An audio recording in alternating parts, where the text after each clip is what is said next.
¿Qué tal? Buenos días, bienvenidos a Entre Libros y Cuadernos en esta mañanita. Estoy auto, auto buscándome y aquí ando, no sé ustedes, ahora que partió Manzanero, pues no sé tú, no sé ustedes, eh, si ya me están siguiendo. Pero bueno, aquí estoy y eso que no es tan de madrugada como pudiera ser. Quizá otros ya están más levantados temprano, pero bueno. Una buena hora también para esta matinée literaria en esta ocasión. El próximo viernes espero regresar al horario habitual, en la velada literaria del viernes. Y hoy es pues domingo 3 de enero. Feliz 2021, bienvenidos a este año. Ojalá sea feliz, de menos infeliz que el 2020. Y a esperar pues mejores noticias dentro de los meses venideros.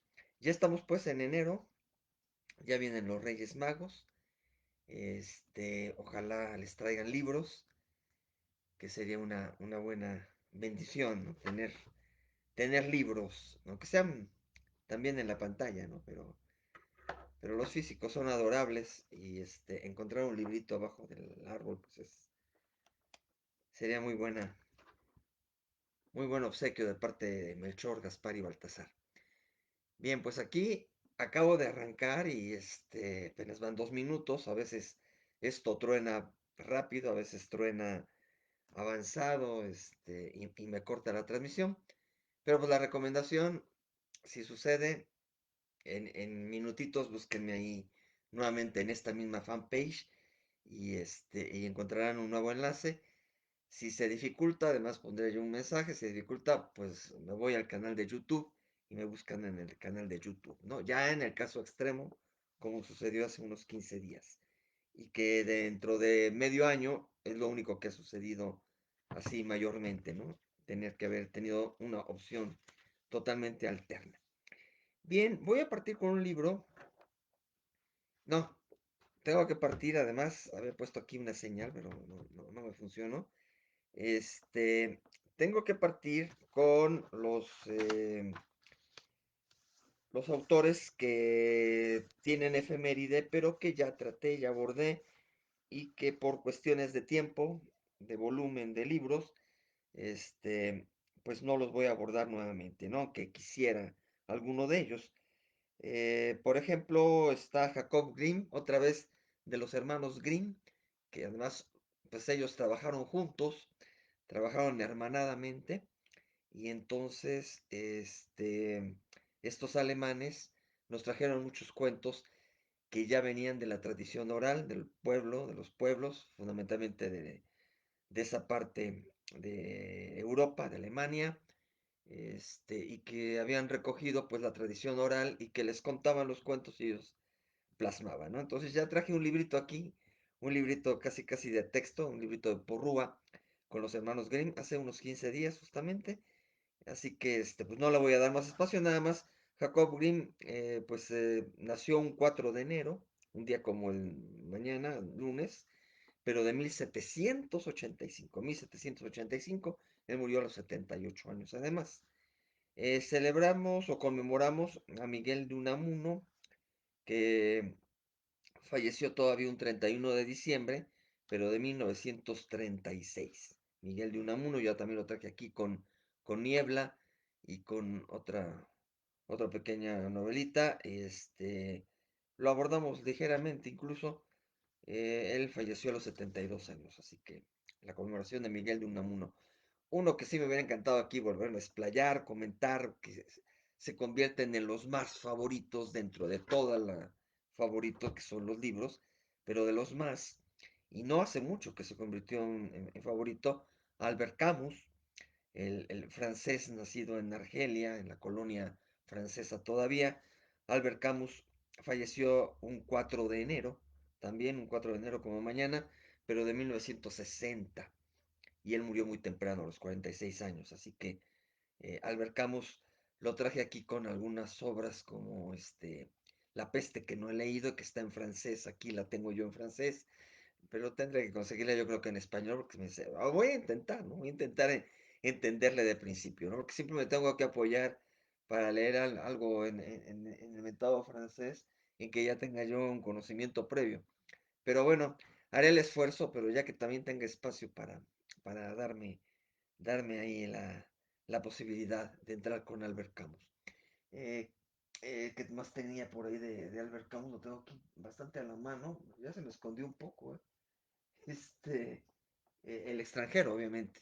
El extranjero, que me fascinó, y ya se lo leí primero en español y luego pude leerlo en francés, recordarlo un poco en la escritura francesa, que además era la suya. Así que Albert Camus también lo conmemoramos. Y de ahí en fuera hay algunos otros autores que se mencionan en la órbita literaria, pero que yo no he tenido acercamiento. Incluso hoy voy a traer uno, porque sí tengo aquí un libro que es antología, que ustedes ya conocen, 8 siglos de poesía.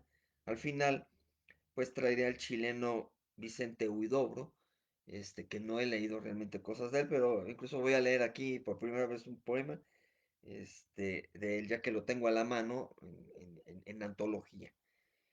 Pero muchos otros se me escaparán, desgraciadamente. Pero a ver, quienes sí tengo, el primero incluso es de un libro que yo no puedo recomendar. Incluso aquí saben que este espacio no es tanto de recomendaciones. Si se deriva de allí, de lo que traigo, una recomendación y de lo que digo y cómo lo digo, pues enhorabuena. Pero lo que más traigo es, pues, presumir un poco mi literatura aquí a la mano. ¿Por qué lo digo? Porque además hay libros realmente difíciles de conseguir. Estoy consciente de esta colección que he traído tanto y que yo tuve la fortuna de que cayera a mis manos. Una gran colección teatral, eh, elaborada por Edgar Ceballos, coordinada por él, seleccionada, y editada prácticamente. Es una colección que se llama Escenología, y está editado por Estudio, dice aquí, Espacio Editorial de la Comunidad Iberoamericana de Teatro, eh, Editorial Gaceta, y en coordinación con la Ciudad de México, la Secretaría General de Desarrollo Social, que yo creo, así que se llame la Secretaría, pues no creo que se llame, todavía era Departamento del DF, la Ciudad de México. Así que pues estaría por ahí en algún panorama que pudiera conseguirse, pero no creo que vaya uno a una librería y diga, ay, quiero tal libro, de Héctor Mendoza, ¿no? Desgraciadamente. Bueno, pero aquí tengo la fortuna de tener todos estos dramaturgos y estamos conmemorando la partida de Héctor Mendoza, un gran dramaturgo mexicano, que ocurrió todavía un 29 de diciembre, pero de 2010, hace 11 años, 10 años prácticamente, porque fue el 29 de diciembre, y entonces él murió a los 78 años. Héctor Mendoza, y también, como les comentaba la vez pasada con Argüelles, porque me ha tocado 2 veces seguidas, toda esta cuestión teatral, si el autor no es un clásico, pues las obras difícilmente la retoman, se vuelven a poner en escena. Desgraciadamente, con su partida de este tipo de dramaturgos, se van sus obras. Es difícil que vuelvan a ponerse en cartelera, ¿no? Y entonces, pues no les comento demasiado del contenido, algún pasaje aquí muy menor que voy a hacer. Aquí venían 3 obritas, una que se llama In Memoriam, curiosamente, que quiere decir en memoria, la historia de la aviación y la desconfianza. Son las, son las obras que traía aquí este Héctor Mendoza. Lo curioso, por ejemplo, las 2 primeras están dedicadas a una cuestión histórica más o menos contemporánea o no muy lejana. In Memoriam es la puesta en escena de la vida de Manuel Acuña. Eso es muy interesante. Quizá por ahí, al tratar de que Manuel Acuña sí trasciende mucho más la cuestión del recuerdo por aquel nocturno en Rosario y, bueno, su obra de Manuel Acuña y cómo falleció, ha interesado, y hay películas de Manuel Acuña, y entonces quizá pues también a nivel teatral interese y se les ocurra voltear la mirada a lo que planteó Héctor Mendoza como representación teatral de la vida y obra de Manuel Acuña. Esa es la parte interesante que él puso en escena, ¿no? A veces viene aquí como estuvo representada en algún momento, pero aquí este, no viene esa referencia, ¿no? De cuándo haya sido puesta, con qué actores y en dónde. Esta simplemente se retomó así. Y viene aquí un pasajito que es interesante. Esto ya lo dije. Acá. Ah, sí, en la parte se dedica mucho pues a esta parte personal de Manuel Acuña y eso que también a veces se desconoce o no se habla tanto de ello, no se habla más de Rosario, su amor imposible, Rosario. Rosario que finalmente estaba más enamorada del amigo de él, Manuel M. Flores, y que a la mejor tampoco se casó con él, murió, murió sin tener una vida en pareja, la gran Rosario, ¿no? La musa de Manuel Acuña. Pero a la par, él había tenido una relación con una Laura, Manuel Acuña, y con él hay una gran idea de que el hijo que tuvo Laura era de Manuel Acuña, ¿no? Entonces, aquí hay una escena en que precisamente le pregunta a Laura, ¿por qué lloras, Laura? Y Laura le contesta, voy a tener un hijo, ¿no? Entonces, le está comunicando que va a tener un hijo, presumiblemente de él mismo, ¿no? De Manuel Acuña. Entonces, pues ahí queda. Y esa es la primera obra. Luego viene la historia de la aviación y Héctor Mendoza dedica esto a, pues precisamente a cómo se dio toda esta circunstancia de empezar a volar, ¿no? Las primeras, los primeros experimentos, digamos, de la aviación. eh, Aquí sí viene una foto de la representación, dice la historia de la aviación, el fin de la fiesta, con los actores Josefo Rodríguez, Margarita Sanz y Arturo Beristain. Suenan bastante los dos segundos, ¿no? Margarita Sanz y Arturo Beristain. Realmente a Josefo Rodríguez no tengo yo mucho conocimiento. Y ahí viene una foto, ¿no? Y el color sepia ahí, de la representación que sí se llegó a hacer de esta obra. Ernesto Bañuelos, Arturo Beristain, Rosa María Bianchi, Roberto Cárdenas, Juan Carlos Colombo, Carlos Mendoza, Omar Moreno, Josefo Rodríguez y Margarita Sanz.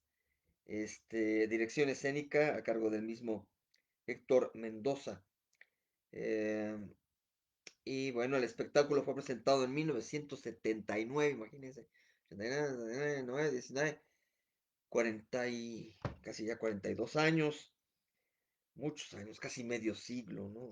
En el Teatro Juan Ruiz de Alarcón del Centro Cultural Universitario, allá en el sur de la Ciudad de México, por el Pedregal, de allá, por Seúl, toda la parte novedosa que se fundó con el museo y con toda la cuestión de difusión cultural, con la sala Nezahualcóyotl, allá a un ladito de la sala Nezahualcóyotl, el Teatro Juan Ruiz de Alarcón, bajo los auspicios de la UNAM, estando al frente de la Dirección General de Difusión Cultural el doctor Gerardo Estrada, que estuvo por segunda ocasión. A mí me tocó, cuando yo estuve en Radio UNAM, que él fuera jefe mayor, jefe de mi jefe. Este, nuevamente, entonces ya había estado Gerardo Estrada en Difusión Cultural de la UNAM, y en ese tiempo se puso esta obra de la historia de la aviación, ¿no? Entonces, es curioso ahí cómo se maneja. Este, Todos los involucrados digamos, en ver la primera salida de una nave, un mentado Montgolfier, es el que se menciona aquí. No veo que hablen de los hermanos White, pero seguramente fueron los primeros que se les considera padres de la aviación, pero pues son los primeros experimentos que había con respecto a la aviación. Y el último es una tragicomedia que se llama La Desconfianza. Dice, tragicomedia en dos partes basada en un tema de Tirso de Molina, quien a su vez se basó en un antiguo cuento hindú. O sea, una derivación. Un cuento hindú le dio a Tirso de Molina una idea y de ese tema retoma Héctor Mendoza o retomó para generar esta puesta en escena que se llamó La Desconfianza. Entonces, pues aquí, Héctor Mendoza, acá viene su fotografía, pues conmemoramos su partida. Muy bien, pues que tengo por acá otros libritos para el final. Muy bien, me voy, este, todavía no doy saludos aquí, están, pero seguramente confío en que tengo algo de público, ¿no? Y ya el próximo viernes llego a la velada otra vez para estar con ustedes. Les traigo aquí a Benito Pérez Galdós. Benito Pérez Galdós, español, muy connotado, muy mencionado. Es también típico que venga en los libros de secundaria y la referencia acerca de este autor, que se tenga uno que aprender un poquito el nombre de este literato. Eh, Benito Pérez Galdós falleció un 4 de enero, otra vez un día como mañana, muchos 4 de enero, pero de 1920. Murió a los 76 años. Y de él tengo dos sobritas, dos libros. Uno que es Misericordia, una edición dice de Gregorio Torres Nebrera, el libro de bolsillo que pertenece nada menos que a Random House, la editorial Random House. Este, y el librito me llegó más que nada porque a mi hija precisamente en bachillerato se lo encargaron, lo tuvo que leer. Me satisface mucho como, bueno, un lado natural, que no soy el único que lo hace, pero aparte a mí me veía que yo escribía en los libros y después de cada capítulo se echaba aquí sus grandes sinopsis de cada capítulo, para que no se le olvidara a ella más o menos Sí se lo leyó, completito, las 400 páginas, y así voy viendo que precisamente al final de cada capitulito, en unas partes más sintético y en otras un poquito más amplio, pero le puso ahí de su escritura un montón, mi hija. Y son de los que de alguna manera casi casi me dice, pues a ti te interesa mucho esta cuestión literaria y este tipo de libros, este, te lo paso al costo más que tenerlo yo en mi espacio, ¿no? Que claro, sigo considerando que, bueno, es un libro de ella. Ya cuando leí yo aquí mi síntesis dice, retrato costumbrista de la España, fundamentalmente de Madrid, de fines del siglo XIX, con énfasis en la pobreza. El contraste entre la recurrente misericordia practicada por la sirvienta hacia sus conocidos, comenzando por su ama, y la ingratitud de ésta hacia ella al desconocerla tras superar la pobreza. Es la pobreza material contra la espiritual. Resulta que es una señora que se las gasta de muy rica, de tener a su servidumbre, y esta mujer que le gusta mucho ayudar y que va a la iglesia con los limosneros allí, incluso a ponerse ella también para a veces pedir limosna y a compartir con ellos la charla y cuando tiene posibilidades, alimento y cosas así. Apoya muchísimo a esas personas. Resulta por azares del destino la sirvienta se hace rica y entonces pues se despide de la señora, del ama, y después necesita cierto apoyo, algo así, y el ama le da la espalda, o antes también le había dado la espalda por alguna circunstancia, ¿no? Prácticamente la había corrido antes. Este, y después la señora se ve en situaciones difíciles de los ricos que vienen para abajo, y casi casi le pide auxilio a la ex sirvienta, ¿no? Y sí se la da, la sirvienta está en la mejor disposición de apoyarla, pero de todas la señora es muy orgullosa, muy, muy negativa, y entonces ahí se ve la pobreza, no solamente a la que se va a enfrentar la que era rica, los ricos también lloran, sino la pobreza espiritual que tiene esa señora, ¿no? Y al contrario, vemos el gran don de solidaridad de quien servía y ahora por una herencia, pues se ve beneficiada, ¿no? Incluso se da un caso especial ahí de que hablaba mucho de un tío ficticio. Y a la mano del tío ficticio sí resulta real, precisamente creo que es el que hereda, algo así, ¿no? Realmente no repasé toda la lectura, pero, pero es un caso de inventar un personaje, el personaje que está aquí, la sirvienta, inventa frente a su ama la existencia de un tío, ¿no? Se está inventando a alguien. Y a la mejor hora toma, toma figura real dentro de la obra, esa, ese tío, ¿no? Es real, sí existía, ¿no? Entonces y con el mismo nombre y todo, ¿no? Entonces algo curioso. Aquí unos pasajitos nada más para comentarles. Volteo mucho luego al cronómetro para ver si estoy en línea o no. Dice, aquí son valoraciones que se hacen dentro del obra que reflejan mucho pues, el propio pensamiento del autor, ¿no? En este caso Benito Pérez Galdós, sobre el dinero, ¿no? Por ejemplo, dice, el dinero es el arreglador infalible de cuantas dificultades hay en el mundo, ¿no?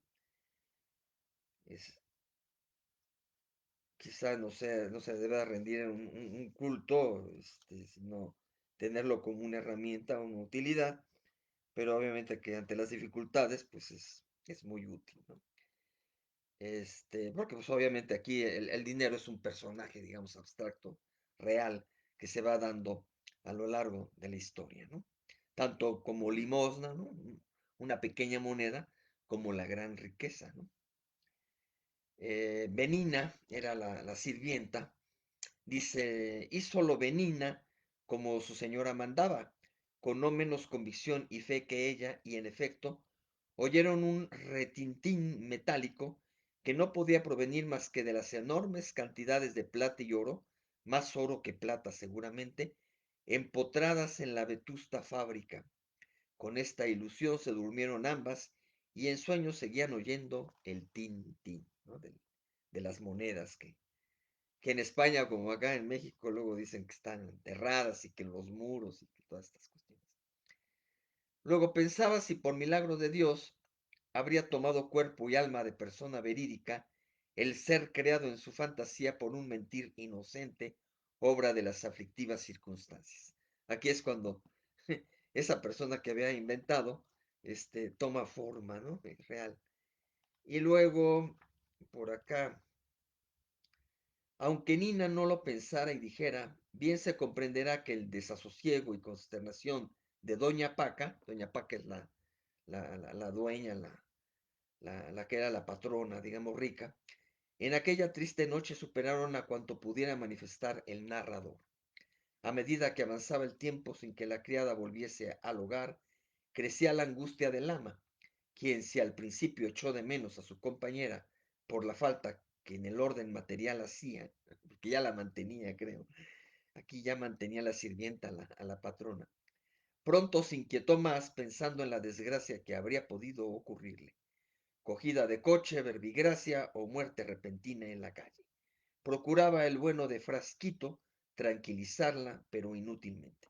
Frasquito era alguien más ahí dentro de la cuestión del servicio de la patrona. Y es un nombre curioso, ¿no? Frasquito, y que se supone que mucho se daba allá en España. Curiosamente también lo trae acá. Bueno, esta es Misericordia, ¿no? Y este sí, pues muy ampliamente recomendable, es una literatura clásica española, esta situación, esta trama tan interesante de la pobreza, riqueza, de la servidumbre y de la ingratitud de los amos, muy interesante, ¿no? Ubicada pues, en el siglo XIX de allá de España, ¿no? Porque Benito Pérez Galdós, pues falleció un 4 de enero, pero de 1920, les había dicho. Él murió a los 76 años. Entonces, este, nos ubicamos que él vivió, transitó mucho el siglo XIX y es lo que retrata de este Madrid fundamentalmente. Misericordia. Y tengo acá Doña Perfecta, donde también en alguna parte aparece un personaje frasquito, que no es el mismo, que no es el mismo en este caso, porque tiene otros apellidos, ¿no? Podría haberse dado, podría haberse dado que fuera el mismo, pero no. Y aquí en esta que traigo yo de Doña Perfecta, vean, les dejé aquí la etiqueta, no se la pude quitar de aquí, 15 pesitos. Y esto es muy contemporáneo. Vuelvo a esa historia eh, de la librería que estaba sobre el eje central, casi con Arcos de Belén, que tenía realmente gangas, ¿no? Gangas. Claro, algunas ediciones pues quizá no son de editoriales muy reconocidas, aunque otras sí. Había de todo tipo de editoriales y todo era bastante económico. De por sí, esta es económica, porque luego Editores Mexicanos Unidos, anda mucho ahí en la venta de las salidas o entradas del metro, o en el interior también en algunas librerías que tiene el metro, que no son libros, que sean piratas ni nada por el estilo, sino que esta editorial en general es bastante económica, ¿no? Por traer autores que además están libres ya de derechos de autor y todas esas cuestiones. En sí, en general, estos libros no pasan de los 30 pesos. Pero bueno, aparte en esa editorial, en esa librería yo lo compré a 15 pesitos. Y por 15 pesitos, que uno se gasta hasta en el mismo transporte, en un dulce, en unas pastillas, en una cosa así, pues fabuloso, ¿no? Que pueda salir uno con un libro y mejor con algunos más. Era ideal. Y supongo que de alguna manera existen todavía librerías de ese corte que había en Eje Central. Es cuestión de buscarle en el propio centro, ¿no? Bueno, entonces me conseguí esta de Doña Perfecta, que incluso me suena mucho que la han puesto también a nivel de teatro, ¿no? Aunque aquí está como novela. Pero además la forma en que lo narra, como se va dando todo, es muy de dramaturgia y me suena que se ha puesto en cartelera. Esta sí algunas veces Doña Perfecta, una persona también muy conservadora, aquí su vestido clásico ahí de las españolas, con su collar de perlas, este, pues una persona que, como en el caso de Lorca, de García Lorca, con su obra teatral, en donde no deja salir a las hijas y las tiene encarceladas prácticamente en la casa. Aquí también Doña Perfecta se porta así con su hija, ¿no? Es demasiado aprensiva. Dice, circunstancialmente una pasión amorosa provoca una revuelta, todo derivado del fanatismo, los prejuicios y el acendrado conservadurismo, porque además está enmarcado en alguna revuelta, una lucha civil, una guerra civil allí, de varias que ha tenido España, está enmarcada esta obra, ¿no? Eh, Se desarrolla en una población que supongo yo que es ficticia, ¿no? Que se llama Villa Horrenda, en Villa Horrenda, ¿no? Entonces, seguramente es una población ficticia de allá de España. Y luego lo que escogí fue algunas partes, con otros quizá motivos más que de la propia trama.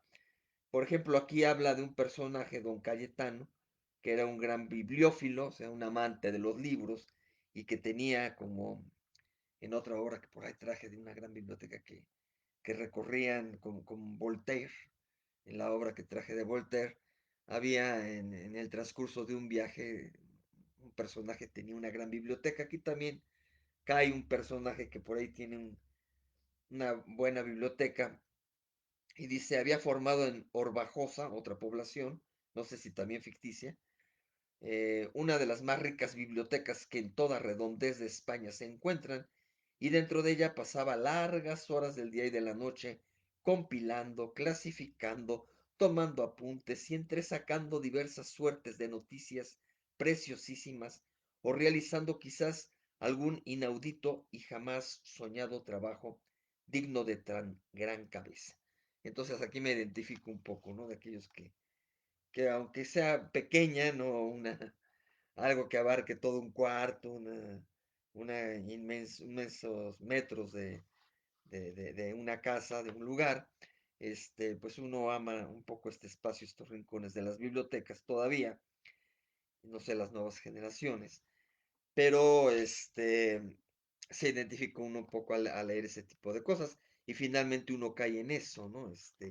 En a veces clasificar, en tomar apuntes, entre sacar diversas suertes de noticias, como es como yo hago ahora para esta emisión, sacar las citas, sacar las menciones, sacar algunas cosas o si no sacarlas textualmente, que a veces sí, para mi blog, por ejemplo, para algunas otras aventuras literarias, de menos con estas flechitas, estar señalando ahí las partes medulares. Acá escogí otra parte que dice, no, no, 1000 veces, exclamó Rosario apoyando su frente en el pecho de su novio. El novio es un militar, precisamente también, es un militar y que la mamá no lo quiere, ni en pintura, ¿no? Quiero volverme loca contigo, por ti estoy padeciendo, por ti estoy enferma. Lo clásico, así, el drama, el romance exacerbado, ¿no? Por ti desprecio la vida y me expongo a morir. Ya lo preveo, mañana estaré peor, me agravaré, moriré, ¿qué importa? ¿No? Entonces lo escogí por el dramatismo ahí, del romance. Eh, y esta dice, usted me ha destituido del cargo oficial que traje de Orbajosa. Aquí le está reclamando el militar a la pretendida suegra, ¿no? Que no, me parece que no se da. Finalmente se niega y se niega. En fin, hay que descubrirlo, ¿no? Yo aquí también se los dejo. ¿Qué sucede con ese par de novios? Pero hay un momento dramático que yo puse aquí, que incluso es el clímax un poco de la obra, en que el militar le está reclamando a esa mamá de la novia, ¿no? No reclamando, ya le está pues está enojado con ella, ¿no? Está peleándose casi, casi. Dice, usted me ha destituido del cargo oficial que traje a Orbajosa. Usted me ha desprestigiado en la ciudad. Usted me ha expulsado de la catedral. Usted me ha tenido en constante ausencia de la escogida de mi corazón. Usted ha mortificado a su hija con un encierro inquisitorial que le hará perder la vida si Dios no pone su mano en ella. Vean aquí el encierro a que ha condenado a su hija y le reclama precisamente el joven que se lograban ver a escondidas en ciertos momentos, pero ahí le está reclamando cómo la tiene encerrada, muy parecido a lo de García Lorca en su obra teatral, este, que ya traje por acá hace como un mes más o menos de García Lorca. Entonces es Doña Perfecta también ese tipo de mamá, como la mamá ya de aquella obra que ahorita no me viene el nombre, pero me acordé de menos del autor, ¿no? De García Lorca. Este, y bueno, aquí está este otro libro de Benito Pérez Galdós que hoy he traído y he compartido con mucho gusto con ustedes. ¿Qué más traigo? No va a ser muy largo el programita de hoy, ¿eh? Está más o menos tranquilo, aunque viene la parte fuerte más adelantito. También traigo ligeramente a Horacio Quiroga con un librito pequeño, que es muy famoso de parte de él de cuentos. Él fue uruguayo, nació un 31 de diciembre de 1878 y murió a los 58 años de edad. Entonces él proviene también de allá muy atrás, del siglo XIX, pero es famoso por sus cuentos y este librito precisamente es uno que se llama Cuentos de amor, de locura y de muerte. Cuentos de amor, de locura y de muerte. Hola Ana Laura, buenos días, feliz año me dice, igualmente feliz año, feliz 2021 a ti y a todos los cuadernos y bendiciones, muchas gracias igualmente. Entonces, bueno, aquí tengo a Horacio Quiroga con cuentos de amor, de locura y de muerte, y son cuentos, pues, bien escritos, es un ejemplo él de cuentista, se trae muy a colación como gran cuentista, así como este, se me fue Maupassant de Francia, que a nivel europeo se le reconoce como un gran cuentista, ejemplo de cuento. y Horacio Quiroga acá en Latinoamérica, también, sobre todo pues de ese tiempo, ¿no? De antaño. Y aquí la primera, que es el primer cuento que viene aquí, es el que a mí más me llamó la atención, y tengo aquí la reflexión, más que referirles totalmente el cuento o leerlo, porque no es un cuento tan cortito, está un poquito largo. Se llama Una estación de amor, una estación de amor. Y yo puse la reflexión, un amor adolescente que se hace imposible, y con el tiempo estaban muy jóvenes, muy chamacos, casi quinceañeros los chavitos, ¿no? Y ya estaban enamorados. Con el tiempo se consuma ese amor, pero vuelve a ser imposible. O sea, de repente se juntaron, pero de repente se volvieron a separar. Entonces, pongo aquí triste historia. O sea, es muy romántica, el cuento es muy romántico, pero a la vez es muy dramático. Tiene un triste final, una estación de amor. Y los otros cuentos, nada más por hacer un repaso de cuáles son. El solitario, la muerte de Isolda, la gallina degollada, que incluso es como fábula, la gallina degollada, los buques suicidantes, el almohadón de plumas, que también es tipo fábula, y que también suena mucho por ahí cuando se... El almohadón de plumas, la gallina degollada. A la deriva, la insolación, el alambre de púa, los mensú, yaguay, yaguaí, yaguaí. Los pescadores de vigas, que me gustó, la miel silvestre, nuestro primer cigarro, y la meningitis y su sombra, que también me gustó aquí. Había, me gustaron tres sobre todo los demás. Este, entonces, bueno, conmemoramos a Horacio Quiroga, lo celebramos en su natalicio, que sucedió un 31 de diciembre, pero de 1878. Este uruguayo, Horacio Quiroga, antecedente de Mario Benedetti, obviamente, uruguayo, ¿no? Y ya llego con algo estelar, que a la mejor pasé más estelar también a un inglés, y primero voy con el mexicano, Mariano Azuela, Mariano Azuela, y ya que anda ahí tan en la compañía de Ana Laura Gray, pues obviamente este libro lo recordará también, este, a nivel, a nivel de lo que nos encargan casi en la secundaria, ¿no? Que no sé si este fue en la secundaria y fue un poquito después, creo que fue ya en el bachillerato. Pero los de abajo es clásico que se hable mucho de Mariano Azuela, ¿no? Mariano Azuela, que además, pues no, él no se formó totalmente como literato, se formó autodidacta, digamos, ¿no? Él era médico, era una, una cuestión de científico, ¿no? Este, y no abandonó la medicina, ¿no? Que también podría decirse, bueno, pues a lo mejor estudió derecho, estudió ingeniería, estudió medicina, etcétera, pero se dedicó a las letras, ¿no? Como Vicente Leñero, que fue ingeniero, pero no se dedicó a la ingeniería, se dedicó a las letras. Y muchos abogados que a veces no se dedican a la abogacía, pero sí a las letras.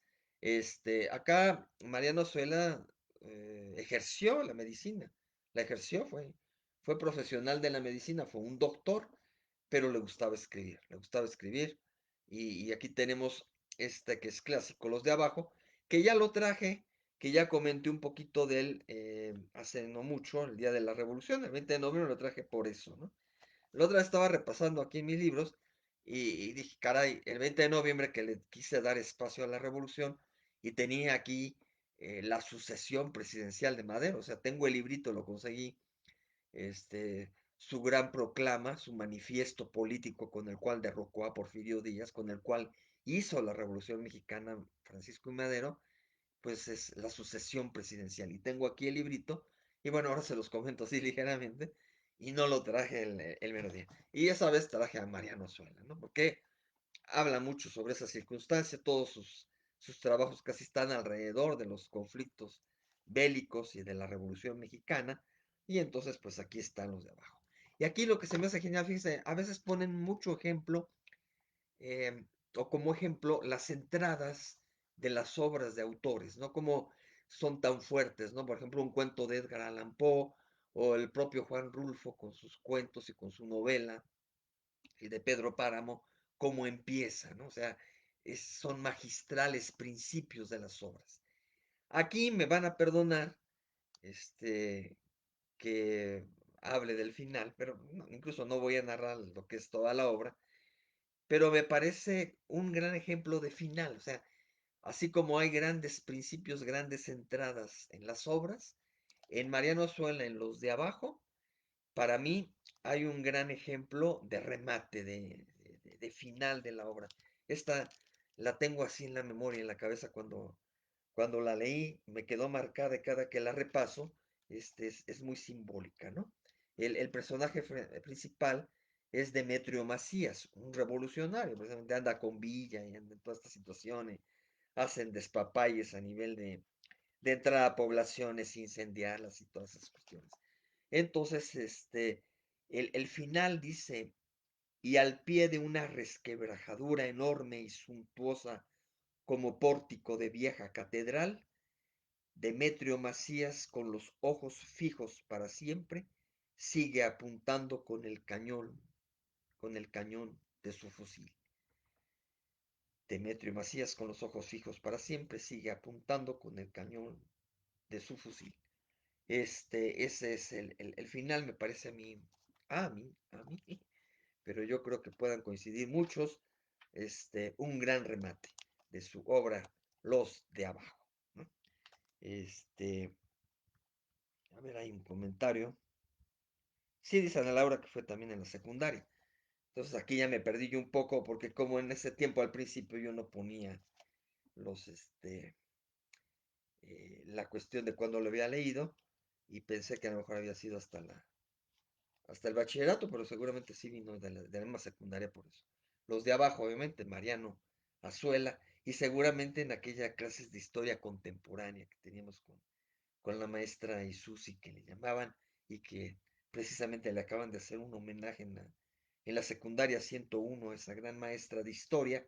A lo mejor por ahí nos recomendaron este librito de Los de Abajo, de Mariano Azuela, y es el clásico de él. Pero luego, como tuve la colección del Fondo de Cultura Económica ISEP, que ustedes saben que por aquí tengo, sobre todo en su primera colección, porque luego hubo otra, la primera sí la tengo completa. También sacaron esta obra de Mariano Azuela, que son dos novelitas, una Mala Hierba y otra Esa Sangre. Mala Hierba y Esa Sangre, y también está en el contexto de la revolución y cosas así. Este, es, digamos, un capataz, un hombre con mucho poder dentro de su entorno rural de México, que se llama Julián Andrade. Incluso la familia Andrade tiene esa connotación aquí de ser totalmente la mandona en ese lugar, y así se va heredando hasta que llega ese Julián Andrade, quien de alguna manera llega a forzar a Marcela Fuentes para que sea su amante, contra toda su voluntad en un momento dado. Es Marcela Fuentes su amante. Y entonces sobre eso borda un poco la obra. Y luego también esa sangre viene a ser los mismos personajes, curiosamente, aunque ya Andrade ya viejo, ya viejo totalmente. En la primera parte, pues es como especie pues de treintón, ¿no? Por ahí de los 30 años, cosas así. Y traigo algunos pasajes, nada más como parte del estilo, de la fuerza que tiene cada una de las novelas.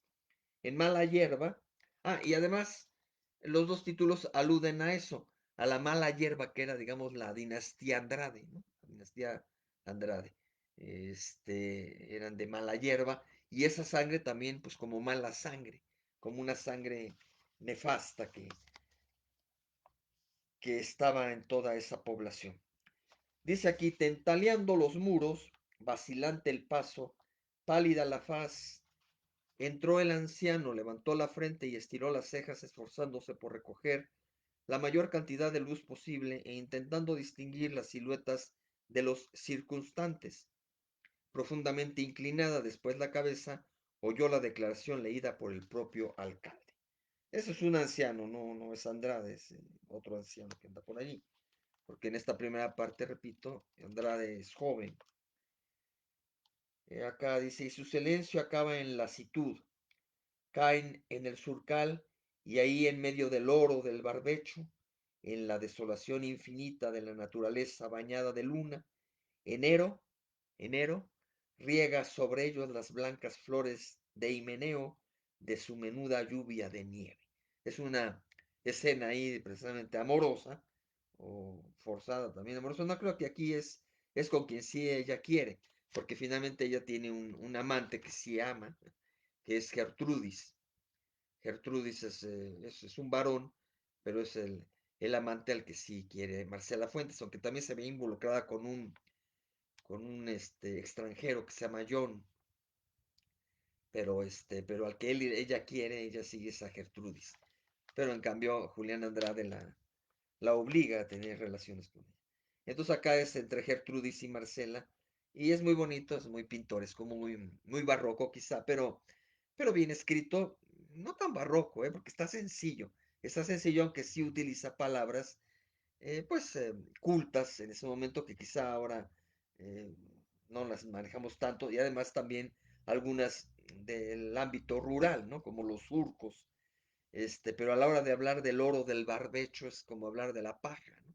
La paja que tenía ahí, esas escenas que son tan clásicas en muchas películas, no solamente mexicanas, sino extranjeras, gringas, allá en el sur de Estados Unidos, de los establos, de los lugares en que está lleno de paja, y de repente ahí, ahí caen como en un entorno romántico los amantes, ¿no? Entonces caen en el surcal y ahí en medio del oro del barbecho, en la desolación infinita de la naturaleza bañada de luna, enero, el mes, riega sobre ellos las blancas flores de himeneo de su menuda lluvia de nieve, ¿no?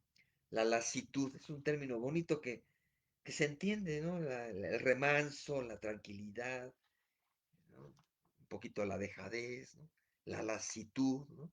Lo que nos hace falta ahora en esta tensión de la epidemia, en este confinamiento, ¿no? Nos han obligado a estar un poco así, pero encerrados, pero debemos de aprovechar y sí estar en lasitud, ¿no? O sea, un poquito de remanso que haya por allí. Bien. Luego acá hay otra parte que dice, ¿se acabaron ya los ricos?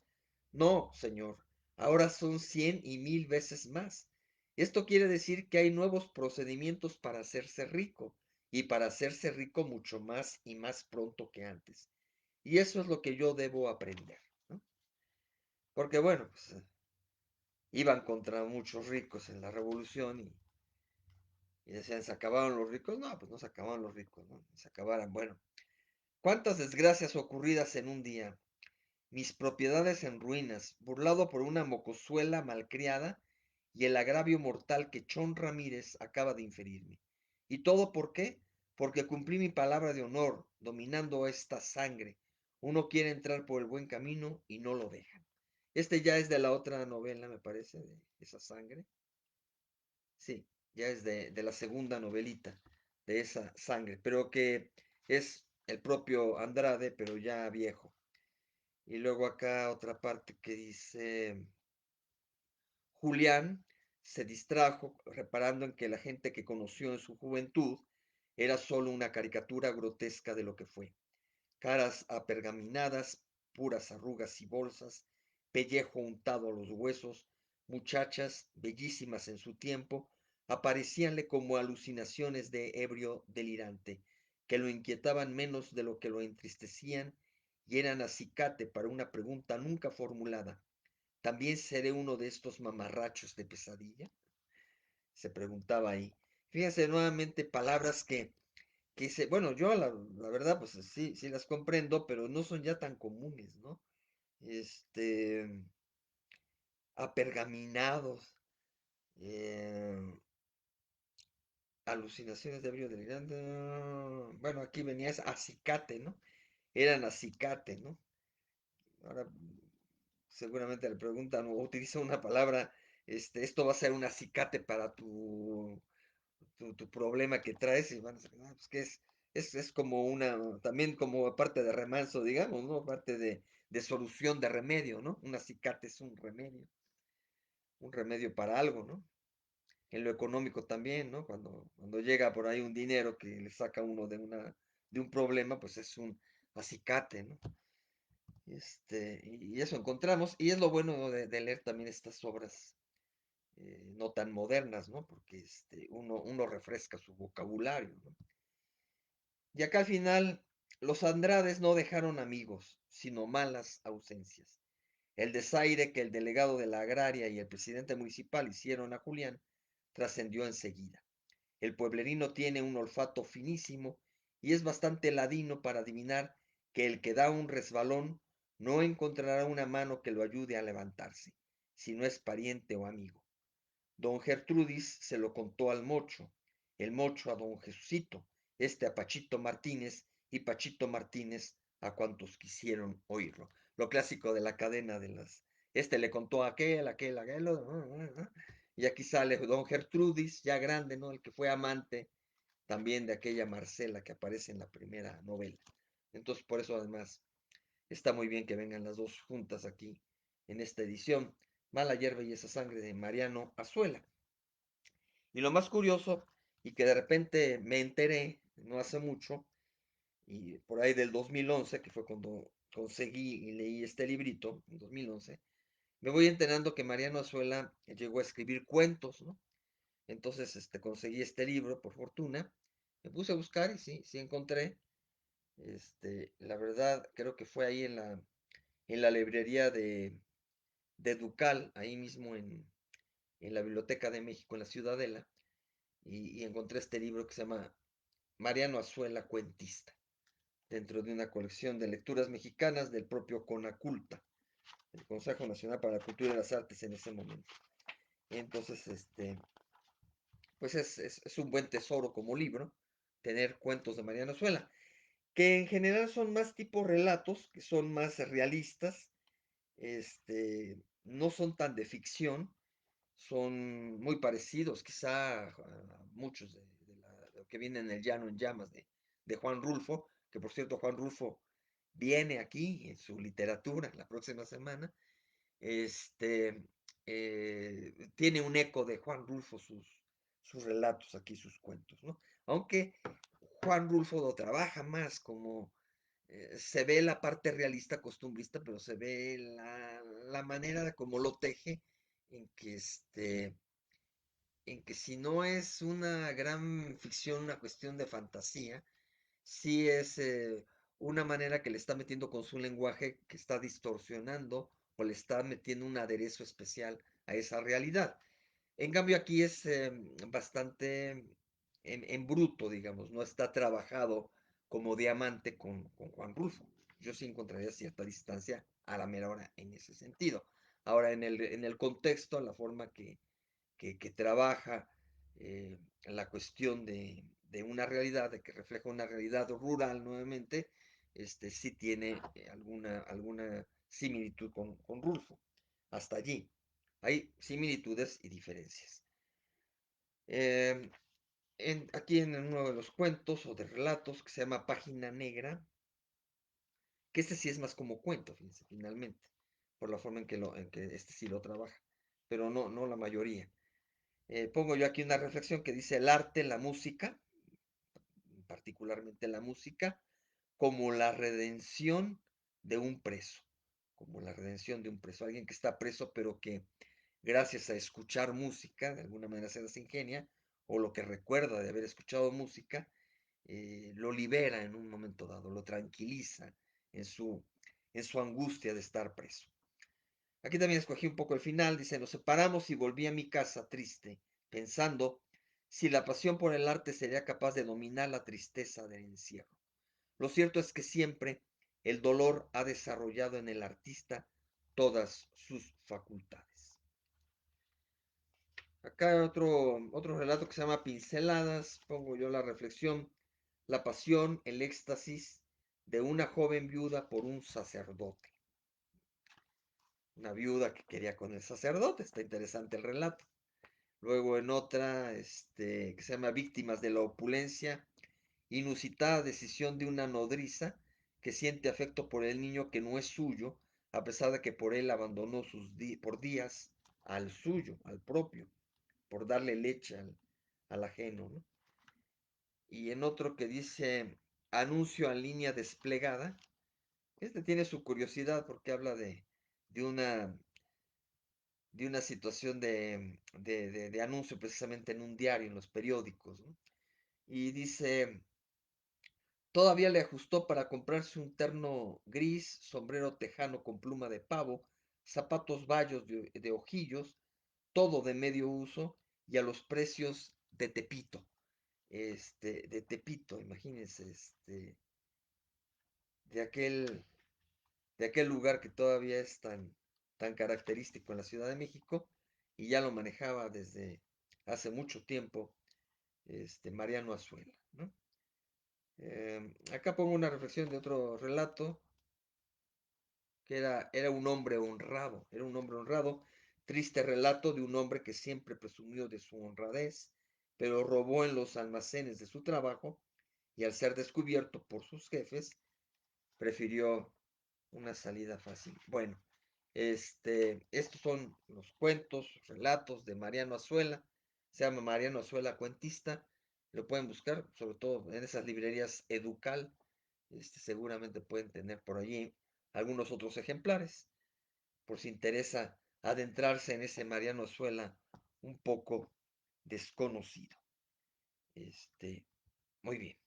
Bueno, llego a un autor que también, pues no, yo no tenía mucho conocimiento y que también lo identifico completamente, esta portada y esta editorial que se llama Folio, editorial Folio española, seguramente o es Barcelona o es Madrid, déjenme ver. Ay, ah, ah, ah, ediciones Folio, no encuentro el país, curiosamente, no viene muy bien reflejado aquí la cuestión, es curioso. Esto es para Ripley, fíjense. Siempre en los libros, en la página legal, ¿no? Donde vienen varios datos del derecho de autor, la fotografía, el diseño, todas esas cuestiones, pues viene perfectamente dónde está impreso, pero simplemente hablan de ediciones folio. Una primera edición en Cambridge, pero la edición actual, esta es ediciones folio, y no dice ni siquiera el país y al final tampoco. Así que hay que investigar un poco esta situación. No viene. Impreso por Printer Industria Gráfica, pero ni siquiera viene la dirección ni nada por el estilo, ¿no? Es curioso que un libro lo dejen así un poquito sin referencias de en su acta de nacimiento, ¿no? Entonces, pero bueno, el libro lo conseguí nuevamente en la misma editorial de aquel de Benito Pérez Galdós, en la librería de Eje Central y Arcos de Belén, que ya desapareció. Y también está más grueso y también les aseguro que no pasaba de 30 pesos este buen libro. Y el autor que yo no tenía mucha referencia y que se firma como muchos extranjeros nada más con sus siglas y luego el apellido, ¿no? E.M. Forster es su identificación literaria, pero que sabemos que es Edward Morgan Forster. Bueno, y se me olvidó la efeméride de Mariano Azuela. Mariano Azuela sí celebramos natalicio y fue el primero de enero de 1873 y murió a los 79 años de edad, Mariano Azuela, 1 de enero. Y este hombre, Forster, nació un 1 de enero, también es natalicio que celebramos de él, pero él de 1879, muy cercano a Mariano Azuela, fíjense, pero él es británico, del Reino Unido, este, y he investigado, e incluso este nombre de Pasaje a la India se reconoce como una de sus grandes novelas de este autor, ¿no? Entonces, dentro del panorama de su obra, Pasaje a la India es muy reconocido para, para este británico. Entonces, fíjense con quién me fui a encontrar en ese lugar, a encontrar literatura económica que pudiera tener acceso, y me encontré con una joyita ahí, porque está muy interesante el libro que trata precisamente de una colonia inglesa en la India, o sea, la India todavía era colonia inglesa, como lo está retratando el autor. No era independiente la India, sino que era parte del Reino Unido, ¿no? Claro que ya los habitantes, muchos de los habitantes, obviamente, pues, eran naturales, eran connaturales, y muchos querían la independencia y estaban luchando de alguna manera por la independencia. Pero, pues los ingleses ahí se sentían a sus anchas como en su territorio, un territorio, este, pues de ultramar, ¿no? Digamos, de más allá de sus fronteras del Reino Unido. Y entonces, precisamente, unos turistas que no son habitantes de la India, curiosamente, sino que ellos sí vienen de turistas nada más, pero dicen, pues vamos, como aquí vamos a otro lugar, pero de nuestro país, ¿no? Entonces también estos turistas británicos van a la India a recorrerlo y un natural, alguien de allí, pues indio, pues, natural de ese territorio, les sirve curiosamente en un momento como guía de turistas. Había un guía de turistas original, pero por una circunstancia eh, azarosa, este hombre que es, a propósito, hablamos de médicos, este hombre es un doctor, es un médico, y se presta al conocer a estas personas a hacerles un tour, también acompañarles a un lugar, unas cuevas, que ahorita les digo el nombre, que creo que sí existen, ahí en la India, y en esas cuevas, pues ahí van, y se va separando el grupito, toda la cuestión. Total que una de las chicas se extravía dentro de una cueva. Y el único que iba era este hombre, iba con alguien más, pero también el otro se disipó, se fue a buscar a la chica por un lado, él por otro. Total que la chica salió sola y se sumó finalmente a otro grupo, me parece. Total que casi casi huye de allí. Huye de allí y a la hora que la cuestionan qué pasó, qué le sucedió, declara que la violaron, ¿no?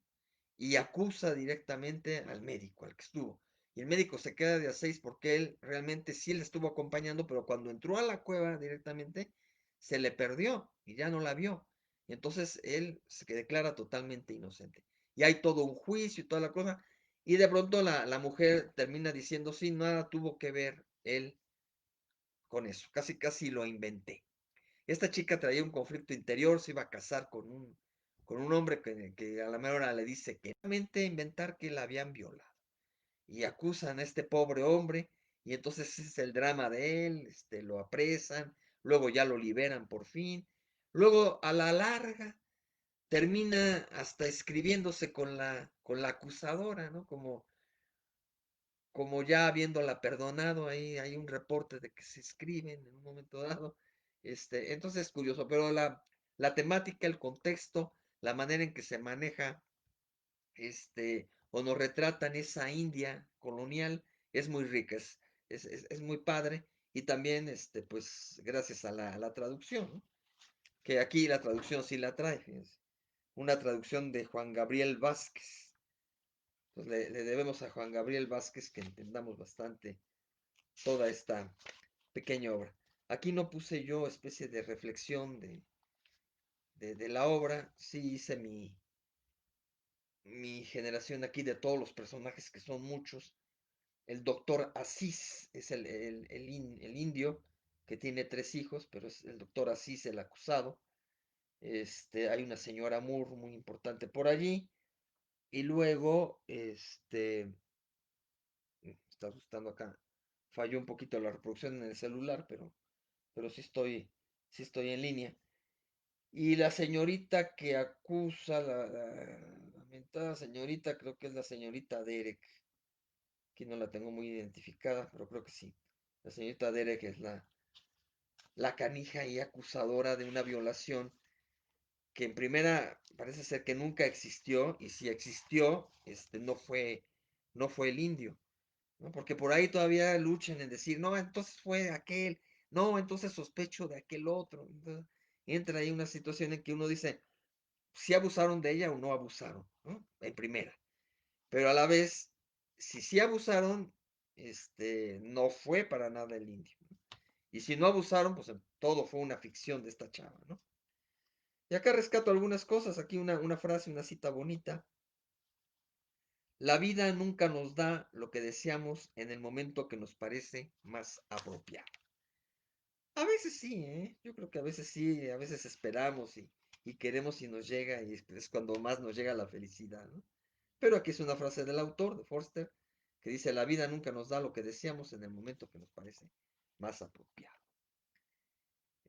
Luego aquí la parte que dice, queda decidido, exclamó, los invito a todos a las cuevas de Marabar. Así se llamaban las cuevas de Marabar. No había oído hablar de ellas, exclamaron ambos. De las cuevas de Marabar en las colinas de Marabar. Y así se va dando, ¿no? Entonces nos pinta toda la excursión, cómo van, cómo se cansan. Una señora grande ahí, la señora Murke, que se agota al subir y todo ese pasaje, ¿no? El guía señaló vagamente al el grupo y Asís, tras una segunda mirada, no podía estar ni siquiera seguro de que hubiera regresado al mismo grupo. La chica, precisamente. Había cuevas en todas direcciones. Parecía que allí se reprodujeran originalmente, y los orificios eran todos del mismo tamaño. Dios misericordioso, la señorita Quested se ha perdido, pensó Asís. Luego se tranquilizó y empezó a buscarla con más calma, ¿no? Entonces, sí es la señorita, es Quested, la señorita Quested. Adela Quested, entonces no es la Derek, esa es otra. Es Adela Quested, es la que acusa. Adela. Adela, es como Adelita acá en México, ¿no? Luego, ese ya lo leí, dice acá, ven aquí, llamó Asís con suavidad, y cuando el guía, uno que sí era auténtico guía, se puso al alcance de su mano, lo abofeteó como castigo. El hombre huyó y así se quedó solo. Esto es el fin de mi carrera. Mi huésped se ha perdido, pensaba Asís, ¿no? Y enseguida descubrió la explicación simple y suficiente del misterio. La señorita Kester no se había perdido. Se había unido a la gente del automóvil, amigos suyos, sin duda. ¿Acaso el señor Heslop alcanzó a verla fugazmente, barranco abajo? Fue solo una visión fugaz, pero allí estaba claramente, enmarcada por las rocas y hablando con otra señora. Entonces, en efecto, ellos van en un grupo, suben, se dispersa, etcétera. Se pierde la chava en la cueva aparentemente y luego cuando él está con el drama, alcanza a ver que la mentada señorita está llegando con otros amigos allá abajo, en la planicie. Entonces él ya se queda tranquilo porque, aunque no se va a unir otra vez al grupo la mentada señorita, está llegando con otros allá abajo, ¿no? Y no está perdida. Pero después viene el drama, porque después se entera que lo están acusando a él. Como bien dijo antes, ese es el fin de mi carrera. Pues sí, lo están acusando terriblemente de haber abusado de la turista. La señorita Kested ha sido ultrajada en una de las cuevas de Marabar. Así se decía, así se mencionaba, así se manejó en el juicio, ¿no? Las cuevas de Marabar habían causado a la administración local momentos de terrible tensión, alteraron un buen número de vidas, destrozaron varias carreras, pero no dividieron un continente y ni siquiera dislocaron un distrito, ¿no? Y después viene esa parte, pues, en que la lamentada señorita Kested ya dice que no tiene cargos contra el cuate lo liberan, rescata su reputación el pobre médico, toda esta cuestión, pero le costó trabajo, ¿no? Y la portada viene una bonita foto del Taj Mahal, allá, muy clásico en la India, y y la editorial Folio, y pues no creo tampoco que sea muy fácil de conseguir, así en esa librería que tenía libros un poco ocultos, no muy comerciales, y que yo pude adquirir esta pequeña joyita, porque la novela no me costó trabajo, precisamente no tuve que releer demasiado para recordar un poco la trama y encontrar puntos claves de lo que trata, de lo que aborda, y ahí tenemos ese ejemplo clásico de este hombre que también nació en un 1 de enero, pero de 1879 y murió él a los 91 años.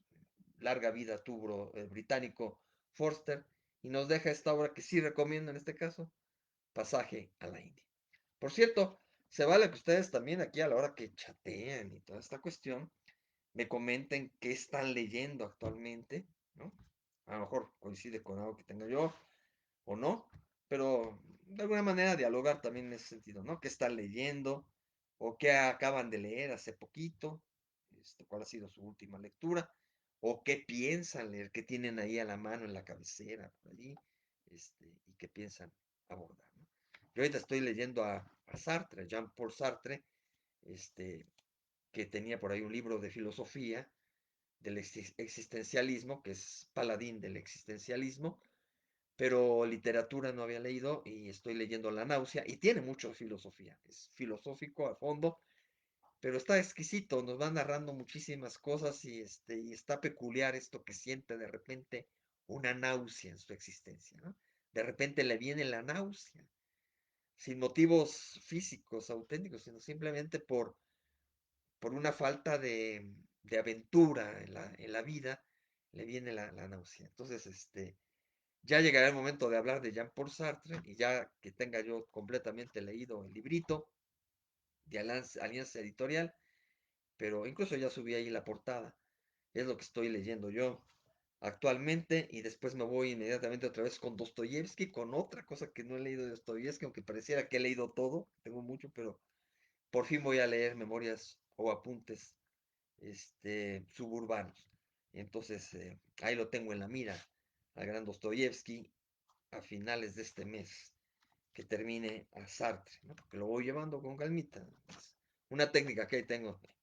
Además, combinándolo ahora con clases que regresan, y con mi escritura que por fin había dejado, y a la mejor me di el tiempo ahí de meterme a la escritura, y entonces voy combinando, ¿no?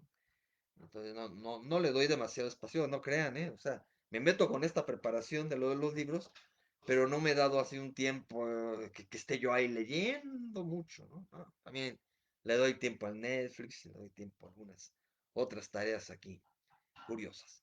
Bien, voy a terminar, antes de los poetas, voy a terminar con un gran autor que también era científico, hablando de científicos, del médico Mariano Azuela.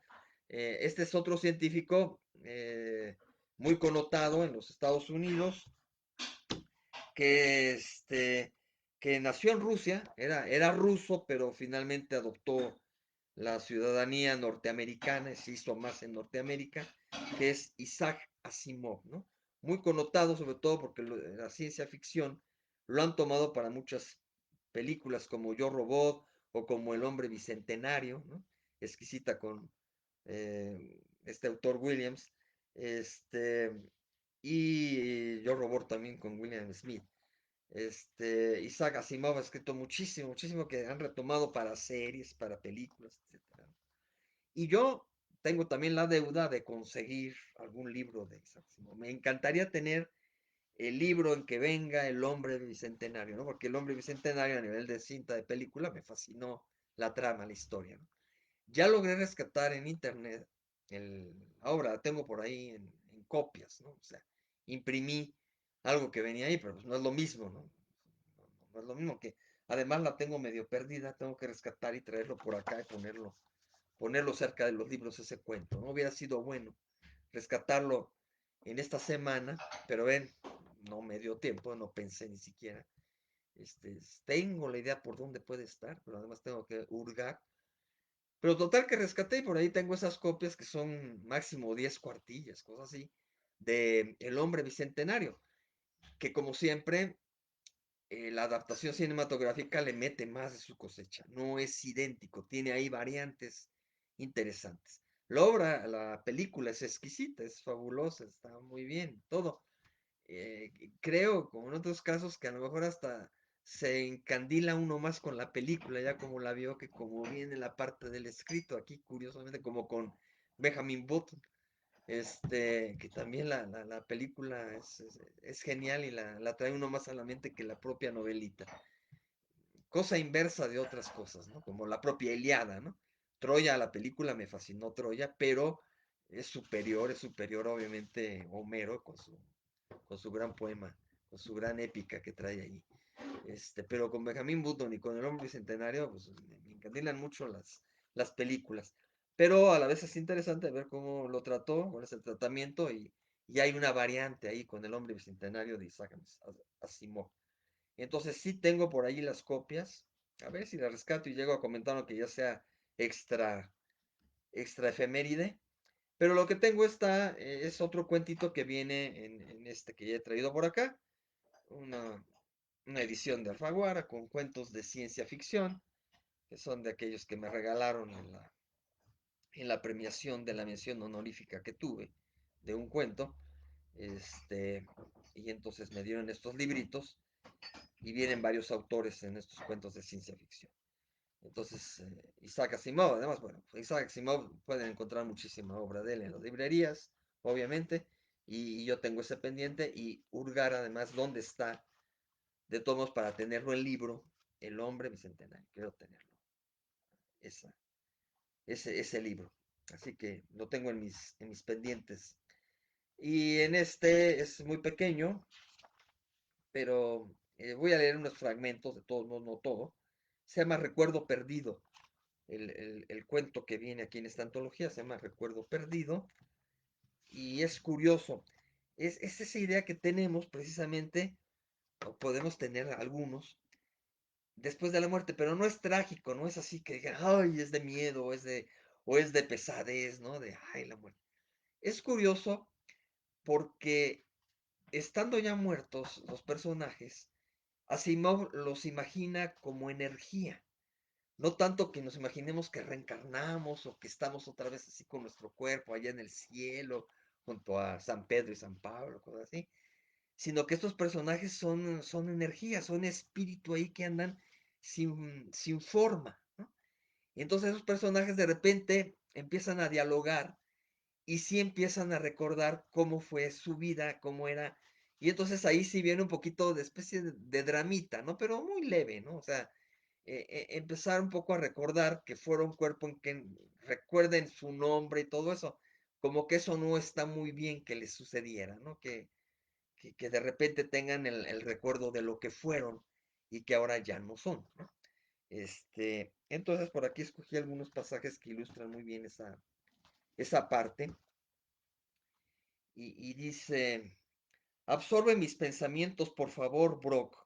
Se llaman Brock y Ames, pero es como un nuevo nombre que tienen en la parte energética, en el espacio, ¿no? O sea, esto está ubicado, digamos, en el mero espacio, ¿no? En el cielo, pues, imaginemos a nivel religioso el cielo, pero en el espacio, sí, en el éter, ¿no? Perdidos allí como energía, ¿no? Como constelación. Y entonces le dice, absorbe mis pensamientos, por favor, bro. No bloquees tu mente. Se me ocurrió cómo manipular la materia, ¿no? O sea, aún siendo como están, tienen la capacidad, el ingenio, la inteligencia como seres humanos que fueron, tienen la inteligencia para inventar cosas. Entonces, se le acaba de ocurrir cómo manipular la materia. Imagínate, una sinfonía de materia. ¿Por qué llenarse de energía? No hay nada nuevo en la energía y lo sabes. ¿No prueba eso que debemos experimentar con la materia? Y le pregunta al otro, ¿la materia? Ames registró las vibraciones energéticas de Brock y las interpretó como manifestaciones despectivas. Obviamente aquí a la hora que dice eso es un hecho que no están verbalizando como nosotros acá, ¿no? O sea, ya no es así, se comunican de otra manera, con vibraciones energéticas, no hablan estrictamente. ¿Por qué no? Dijo, ¿acaso no fuimos antes materia? De eso hace un quintillón de años, por lo menos. ¿Por qué no construir objetos o incluso formas abstractas partiendo de la materia? Escucha, Brock, ¿por qué no moldear una réplica de nosotros mismos en materia, en nuestra forma original? Y dice Brock, no recuerdo nuestro aspecto, ya todos lo olvidaron. O sea, están queriendo volver a ser, tener la forma humana, ¿no? Eso es lo que de alguna manera como nostálgicamente desean, ¿no? Añoran. Y pero es interesante imaginarlos ahí como energía comunicándose, ¿no? Y todo esto con vibraciones. Y luego de aquí sí, prácticamente es hacia el final. Dice, si lo intentaba ahora ante Brock y tenía éxito, se atrevería a manipular la materia delante de la asamblea de seres energéticos que esperaban en vano el nacimiento de una novedad desde hacía varios milenios. La materia se hallaba ahora muy dispersa en los intersticios de las galaxias, pero Ames la concentró, barrió volúmenes que sumaban años luz elevados al cubo, seleccionó los átomos, obtuvo una consistencia gelatinosa y obligó a la materia a disponerse en forma ovoidal, alargada en su parte inferior. ¿No recuerdas, Brock, si era como esto? El haz energético de Brock se conmovió con una sacudida en fase. No recuerdo nada. Eso era la cabeza. Así la llamaban, cabeza. La recuerdo también que podría pronunciar el nombre. Quiero decir, emitir sus sonidos. Esperó un momento y dijo, mira, ¿recuerdas esto? En la parte superior del ovoide apareció la palabra cabeza. ¿Qué es? Preguntó Brock. Es el término que designa la cabeza, los símbolos que representaban esa palabra en su traducción sonora. Dime que lo puedes recordar ahora, Brock. Había algo. Brock vaciló, algo a la mitad y tomó forma un cuerpo vertical. Sí, claro, la nariz, eso es, dijo Ames, y apareció la palabra nariz en el lugar indicado. Y aquí están los ojos, a ambos lados. ¿En realidad deseaba lo que estaba haciendo? Bueno, ahí les dejo, ¿no?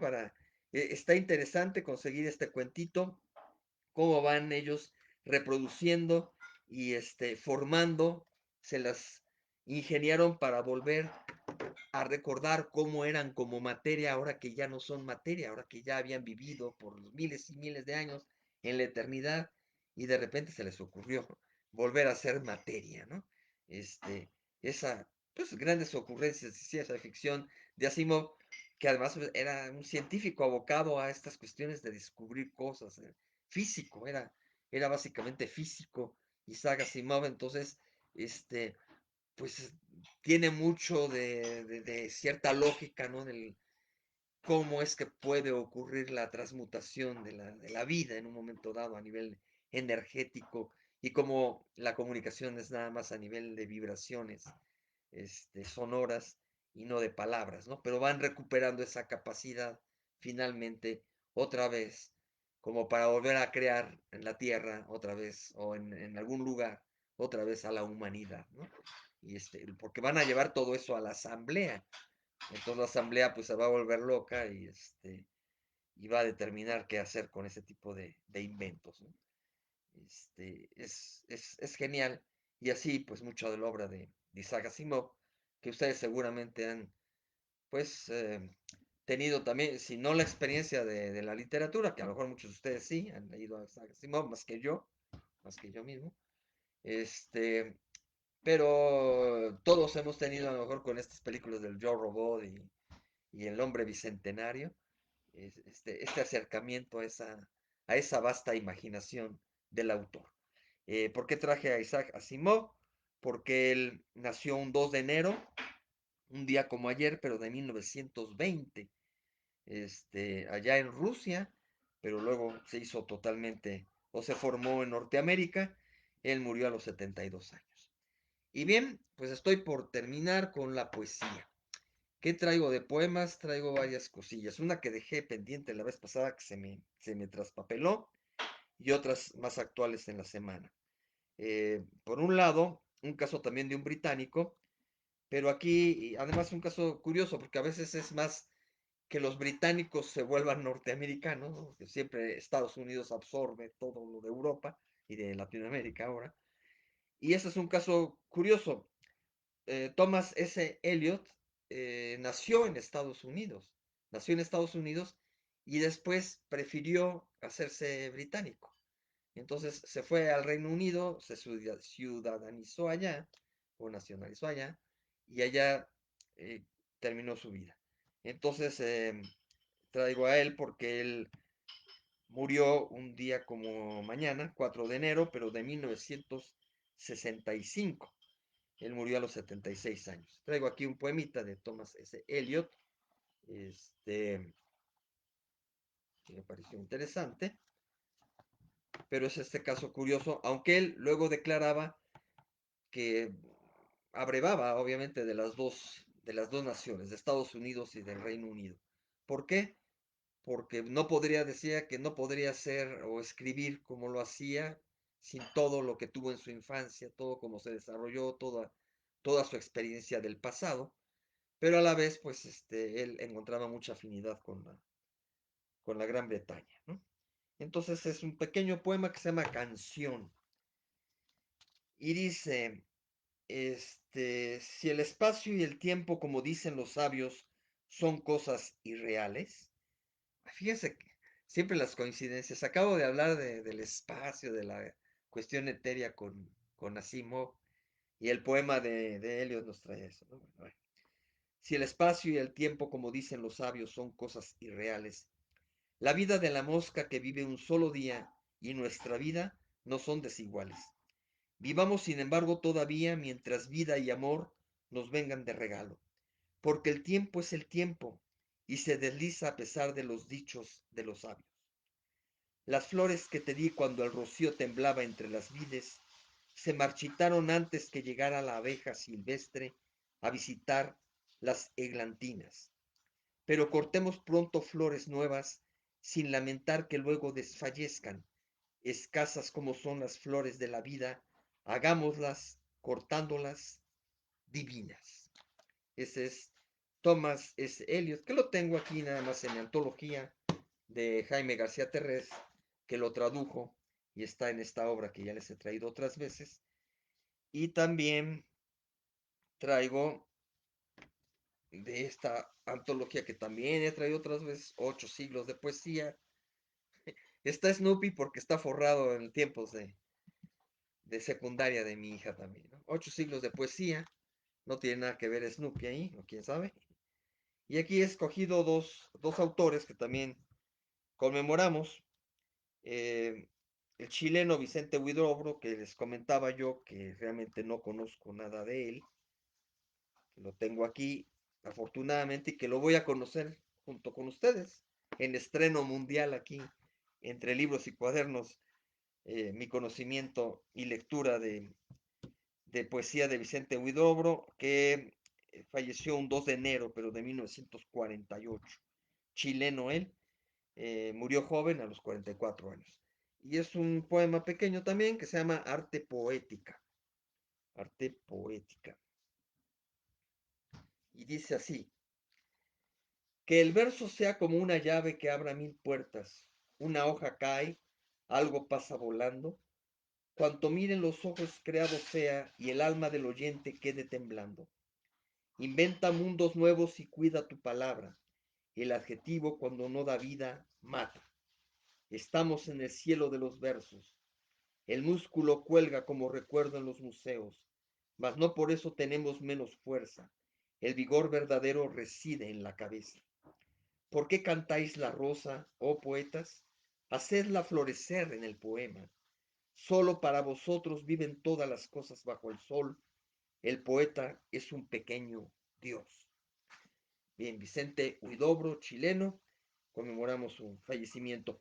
Y vean, otra vez coincidencia, amarres con amarres y amarres. Acabamos de ver un poema de Eliot sobre la rosa, el valor de la vida, y aquí también Huidobro dice, ¿por qué cantáis la rosa, oh poetas? Hacedla florecer en el poema. Muy parecido a darle vida al cortarla que decía Eliot, ¿no? Y el otro es el autor que dejé la vez pasada pendiente, que es nada menos que Gustavo Adolfo Baker. Pero antes de leerles me voy despidiendo formalmente de ustedes. Gracias por su compañía. Que les tendré la próxima semana, que regreso al viernes de velada literaria. Aunque por ahí pronto va a haber otra matiné por alguna otra circunstancia, ya les avisaré. Pero por lo pronto regreso el próximo viernes, dentro de 5 días, viernes 8 de enero. Vamos a tener a Lucián Bodar, a Luis Llamara, Humberto Eco como literato, porque además es teórico de la comunicación, pero como literato, a Paco Ignacio Taibo II, que ahora es funcionario, es director del Fondo de Cultura Económica, pero que tiene por ahí el libro de Días de Combate con un personaje muy clásico, el que es investigador. Y como estrella principal de la próxima semana, don Juan Rulfo. Juan Rulfo, nuestro gran escritor jalisciense. Termino entonces hoy con Gustavo Adolfo Bécquer, que falleció un 22 de diciembre, digo ya de la semana pasada, pero se me pasó. Falleció un 22 de diciembre de 1870 y murió también muy joven, a los 34 años de edad. Pero, regresando al tema, Ana Laura, ya que estás por ahí, y si todavía sigues, si no estás haciendo el desayuno o estás desayunando, como decir, y sigues vigente, Gustavo Adolfo Bécquer es uno de los poetas que venía en el libro clásico, también así como que no conserva uno porque pues, no los cuida a veces en secundaria. Ese libro de literatura, que sí me gustaba y que sí lo releía yo y que lo estudiaba, obviamente, a la hora precisamente de estudiar, de repasar lo que nos dejaban. Venían muchos poemas, pues, de ejemplos de los autores que teníamos que conocer. Y cómo me encantó a mí esta poesía. O sea, es uno de los poemas que a mí me fascinan. Un gran poema selecto para mí, este, inolvidable y que es muy propio también de la primavera. Todavía la primavera está un poquito lejana, ojalá llegue pronto, pero es encantador. Es muy pequeño también el poema y dice así, incluso, pues no sé si tenga título original, aquí nada más viene marcado sin título, nada más como una muestra, pero el principio nos dice todo.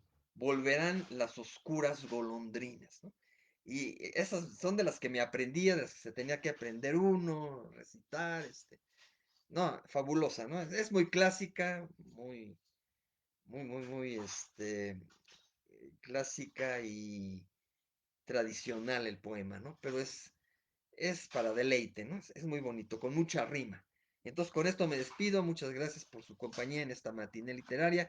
Que tengan buen domingo, buen fin de semana y que también tengan un excelente 2021 todos ustedes. Muchísimas gracias.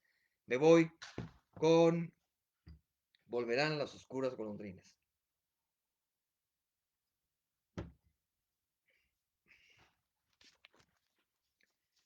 Volverán las oscuras golondrinas en tu balcón sus nidos a colgar. Y otra vez con el ala a sus cristales, jugando llamarán. Pero aquellas que el vuelo refrenaban tu hermosura y mi dicha al contemplar, aquellas que aprendieron nuestros nombres, esas no volverán. Volverán las tupidas madreselvas de tu jardín las tapias a escalar. Y otra vez a la tarde, aún más hermosas, sus flores se abrirán. Pero aquellas cuajadas de rocío cuyas gotas mirábamos temblar y caer como lágrimas del día, esas no se abrirán. Volverán del amor en tus oídos las palabras ardientes a sonar. Tu corazón de su profundo sueño tal vez despertará. Pero mudo y absorto y de rodillas, como se adora a Dios ante un altar, como yo te he querido, desengáñate, así no te querrán. Es el estilo clásico, es muy bonito, es como Manuel Acuña con su Nocturno Rosario y todos esos. Muchas gracias, que la pasen muy bien, gracias por su compañía, nos vemos el viernes a las 9 de la noche, viernes 8 de enero. Gracias a todos ustedes, hasta luego.